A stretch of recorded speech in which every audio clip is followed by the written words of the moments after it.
कई लोग कहते हैं महाराज जी इसका मतलब निर्धन लोग कथा नहीं करा सकते। अब हम ऐसी एक जगह कथा करके आए हैं, आपको क्या बताएं। एक परिवार है, अब मैं जगह का नाम भी नहीं बोलूंगा, उनका नाम भी नहीं बताऊंगा, बस बता रहा हूं। इसी वर्ष की बात है, इसी साल की एक कथा हुई एक जगह निश्चित, तो हम वहां गए कथा करने। जैसे ही हम पहुंचे तो हमारे पंडित जी लोग सब आए। मैंने इनसे पूछी, मैंने कि वो कौन है कथा जो करा रहे हैं? तो एक आधा सा निक्कर पहने, इतनी छोटी उसकी हाइट बेचारे की, वहीं खड़ा था। बोले ये है मुख्य यजमान। अब मैं उनको देख, मैंने आप मुख्य यजमान हो? बोले हाँ। मैंने बहुत बढ़िया भैया। मैंने कहा आप क्या करते हो? तो बोले महाराज जी हम, कोई कार्य बताया उन्होंने अपना, वो करते हैं। मैंने कहा अच्छा चलो। जब उनकी व्यवस्था देखी हमने, तो ऐसे बड़े बड़े उद्योगपति भी व्यवस्था नहीं करते, नाक मुंह मोड़ते हैं, ये नहीं होगा, ये नहीं होगा, ऐसे नहीं होगा, ये होगा, हमारी तरह से होगा। महाराज जी को हमने बोला हम जैसे चाहेंगे वैसे बैठेंगे, जहां चाहेंगे वहां रहेंगे, हम जब बुलाएंगे तब आएंगे। सब लोग अपना अपना करते हैं, पर ऐसी उत्तम व्यवस्था। तो हमने संकोच में एक दिन उनसे पूछा, मैंने कहा आप एक बात बताओ, इतनी सुंदर व्यवस्था आपकी कैसे हुई? बोले महाराज जी हम आपसे बताना ही चाह रहे थे, हम पे तो श्री जी ने कृपा की, ये कथा हमको लाडली जी की आज्ञा से मिली है। मैंने कहा मतलब? बोले गलती से हमारे अकाउंट में 50 लाख रुपए आ गए। मैंने कहा हैं? बोले हाँ। बोले बैंक से हमको फोन आया, बोले बहुत बड़ा ट्रांजैक्शन हुआ आपके अकाउंट में। तो हम बैंक गए, बैंक वालों से जाके कहा भैया इतना बड़ा ट्रांजैक्शन आया, गलती से आ गया है, हमारा तो हो नहीं सकता, जिन्होंने भेजा है उनको आप कॉल करो। तो बोले कॉल किया महाराज जी, कोई कम वो था, कोई फाउंडेशन थी, कोई ट्रस्ट था। बोले किसी ने फोन नहीं उठाया। बोले फिर हमने उनको मैसेज डाल दिया। तो बैंक वालों ने कहा देखिए 15 दिन में अगर इनका रिप्लाई आ जाता है और ये लोग अगर अपना पैसा वापस लेने की करते हैं जिज्ञासा तो ठीक है, नहीं तो आप बताओ। बोले नहीं तो हम कथा कराएंगे भैया इससे, और क्या है। बोले महाराज जी 15 दिन तक हमने श्री राधा हे श्यामाजू हे किशोरी जी।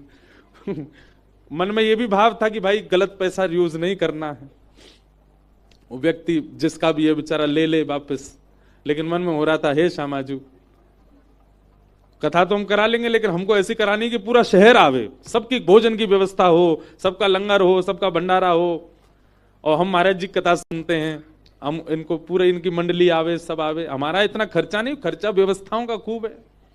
तो बोले महाराज जी 15 दिन हो गए, कोई फोन कॉल। वो बैंक वाले बोले आपको तो बधाई है, अब इसका टैक्स वगैरह जमा करवा देना जो भी है। बोले महाराज जी हमने फिर मन बना लिया कि इससे 1 रुपया भी अपने घर के लिए नहीं लगाना है, सबसे बोले सब कथा में लगाना। कथा कराई, ऐसी अद्भुत कथा। फिर एक दिन बोले महाराज जी हमारे घर चलो। मैंने कि चलो। जब मैं उनके घर गया, एक बहुत संपन्न व्यक्ति के यहाँ किराए पे एक कमरे में रहते हैं वो। तो जब मैं घर पे गया तो नीचे जो घर के लोग स्वागत कर रहे, मैंने कि आपके परिवार? नहीं महाराज जी ये हमारे मकान मालिक हैं, हम तो उनके यहाँ किराए पे रहते हैं। मैंने कहा आपका घर कहाँ है? बोले ऊपर है, हम ऊपर छत पे हमारा कमरा, वहां रहते हैं। ऊपर ले गए, 2-3 कमरे थे वहां, हॉल था, और उनके यहाँ सच में हृदय से ऐसा भाव आया कि सच में इनकी कथा श्री जी ने ही करवाई। अभी भी मिलने आए, मैंने की कोई इंक्वायरी आई? बोले कोई फोन ही नहीं आया महाराज जी, ट्रस्ट वाले डाल के भूल भाल गए, कहां गए पैसा। हमको तो लग रहा है वो ट्रस्ट वस्ट भी श्री जी ने ही बनवाई होगी, और वो हमसे कथा करवानी थी उनके। अब आप आश्चर्य मानेंगे, विश्राम वाले दिन वो आए मेरे पास, बोले महाराज जी हमारे इतने पैसे अभी बच गए, उसमें से क्या करें। मैंने कहा ये व्यक्ति चाहता तो एक घर बना सकता था, व्यक्ति चाहता तो अपने सब कार्य पूरे कर सकता था। उनके कहीं कर्जे भी चल रहे थे, वो कर्जे भी नहीं चुकाए उन पैसों से। बोले हमारा मन है हम महाराज जी वृंदावन आकर के बहुत बड़ा भंडारा कर दें, वृंदावन के सब रसिक संत ब्रजवासी। मैंने करो। वृंदावन आकर के उन्होंने भंडारा किया।